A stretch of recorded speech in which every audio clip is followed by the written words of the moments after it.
Okay, pillar number 2 is all about posture and body mechanics. It's getting your body used to the movements of sprinting, the up and down motion of your shoulders, this kind of forward, backwards translation of the pelvis and the hips, but also just getting your legs to scissor and getting the pelvis to do different things, right? When you got a leg forward, your pelvis is going one way. When you got a leg in back, which is called hip extension, you got the pelvis doing the other thing. So there's this triplanar movement. You're always moving in the sagittal plane, which is front to back, the frontal plane, side to side, and the transverse plane, which is rotation of your joints, rotation of your spine, rotation of your legs, rotation of your arms.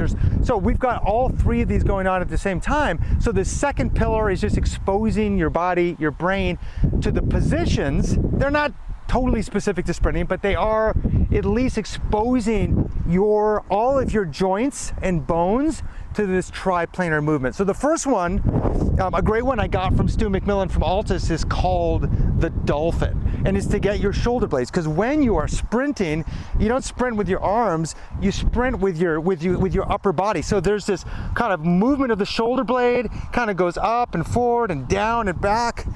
And you're not a robot, right? You're not like floppy, but there is a lot of movement of the shoulder blade. So here's what we do. We get in a plank position, and what you want to do is you want to sink down and let your shoulder blades naturally come together. Like as you sink down, you don't have to touch the body to the ground, but the shoulder blades are going to naturally sink together. They're going to come closer together, the bones are. You're going to push yourself away from the earth, and that's going to wrap the shoulder blades on the side of the body. And then you're going to push yourself up into like a downward dog type of movement.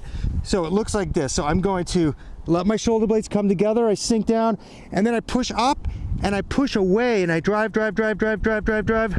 Now my shoulder blades are kind of coming up and gliding on my rib cage, right? So come down, drive up, right? And you really, if you're stiff in the rib cage and stiff in the shoulder blades, you can just maybe even do this for a little bit, work on your serratus anterior. But this is just a great move to get the shoulder blades to glide on the rib cage. Okay, so you do about 5 of those, 5 to 6 of those, and that's the first exercise, just to try to get those shoulder blades to move so you have better awareness of how they actually move in space and in all 3 dimensions.